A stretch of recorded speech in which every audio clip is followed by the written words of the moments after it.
Hi, welcome. In this video, I'd like to discuss the issue of remote collars as it relates to stress loads on dogs.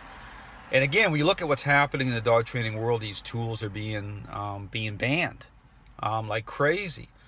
And the reason for that, again, is trainers who work within the framework of a compromised process. And I talk about why this doesn't line up for so many. And you look at how tools align with a compromised process by way of how these trainers are in agreement, okay, with this inherently flawed tenet, which attempts to establish that relationship change is happening based on motivating dogs at the very beginning of the process, even with using negatives. And again, I talk through this to help people understand how this or why this problem is generated.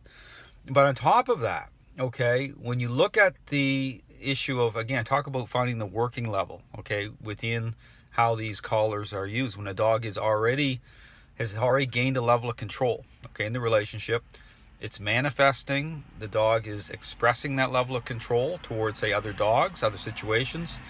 And then these trainers who wait, okay, to use what they defined as a correction by way of these collars, with bringing a dog under influence to intercept that state of mind. Okay, it's extremely problematic by way of, again, looking at the reaction of dogs based on how this isn't lining up. And that reaction, again, comes off in terms of the stress loads will come on the dog. They'll multiply.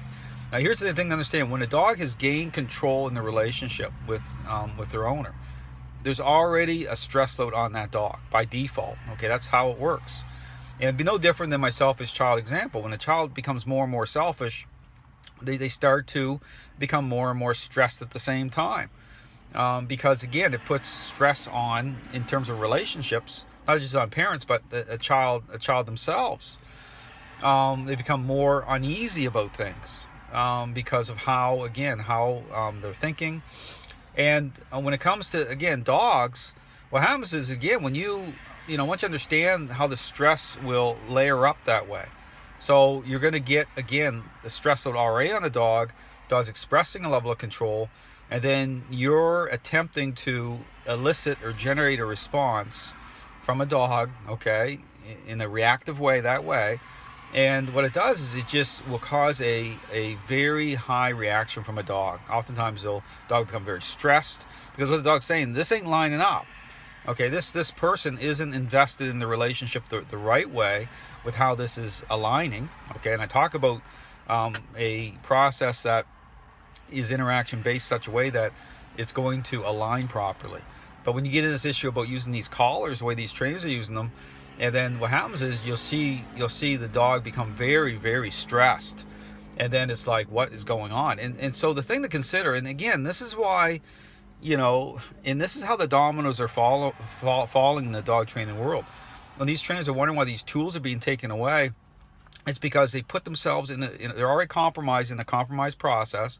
Then they put themselves in a compromised position by trying to use these tools by way of, in a superficial way.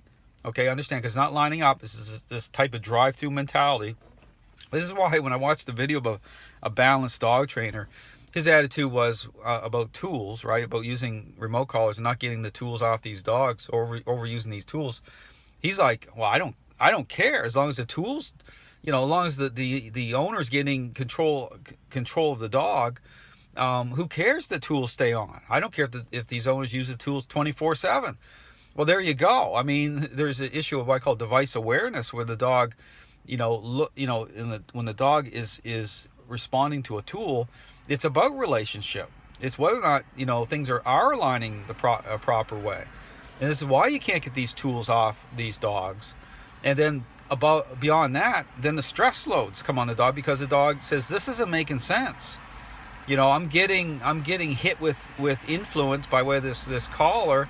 I'm in full control in the relationship, and this dog is going to really react. This is why you see these dogs just launch into aggression, and they're trying to push through that collar, because they're like, again, this ain't making sense, because again, it's not lining up. So again, really, I'd encourage people to really think about that. It starts at the very beginning with getting the process right.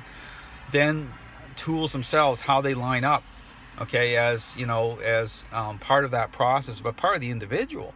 I mean, the dog connects everything directly to that individual, and so all the dominoes need to fall the same way. This is why when things line up properly, and say you're using a remote collar as a secondary tool, therefore it changes the context of the tool, because the process is right. It's lining up. You're fading in the right way.